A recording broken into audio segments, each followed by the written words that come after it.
সাথে লেগে থাকে। আল্লাহর হাবিব সাল্লাল্লাহু আলাইহি ওয়াসাল্লাম বললেন, সাবআতুন ইউযিল্লুহুমুল্লাহু ফি যিল্লিহি ইয়াওমা লা যিল্লা ইল্লা যিল্লু।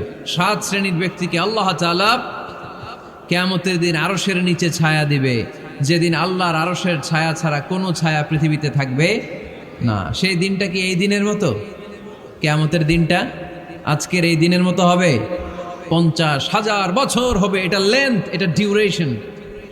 কাআন সাফসাফা লা তারা ফিহা ইওয়াজা ওয়ালা আমতা, লেভেল প্লেইং ফিল্ড, তামার জমিন। একটু কল্পনা করেন তো ওই দিনটা কত ভয়ঙ্কর। বাবা ছেলেরে চিনবে না ওই দিন, ছেলে বাবারে চিনবে না, স্ত্রী স্বামীকে চিনবে না, স্বামী স্ত্রীকে চিনবে না, পীর সাহেব মুরিদ চিনবে না, মুরিদ পীর সাহেবকে চিনবে না, নেতা কর্মীকে চিনবে না, কর্মী নেতাকে চিনবে না। হায় হায়, ইয়া নাফসি বলে কাঁদবে। সূর্যটা মাথার কাছে চলে আসবে, সূর্যের তাপে মাথার মগজগুলো গলে গলে নাকের ছিদ্র আর কানের ছিদ্র দিয়ে টপ টপ করে বেয়ে বেয়ে পড়বে। তৃষ্ণায় মানুষগুলো পাগল পাড়া, জিহ্বাটা বের হয়ে নাভি পর্যন্ত ঝুলতে থাকবে। সেদিন সবাই পাগলের মতো ছুটতে থাকবে, কোনো ছায়া নাই আল্লাহর আরশের ছায়া ছাড়া।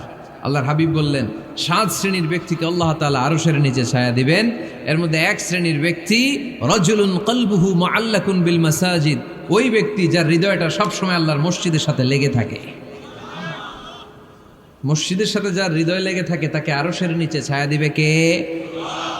এজন্য মসজিদের সাথে যেন আমাদের হৃদয়গুলো লেগে থাকে। অনেকেই দেখবেন এত ভালো নামাজে, জোহর পরে টেনশন করে আসরটা কই পড়বো, আসর পরে চিন্তা করে মাগরিবের সময় আমি কোথায় থাকবো, মাগরিবের সময় টেনশন, ইস এশাটা হয়ে গেলেই তো শেষ। এরকম লোক আছে না নাই? এদেরকে সেই কঠিন ভয়াবহ দিনে আরশের নিচে ছায়া দিবে কে?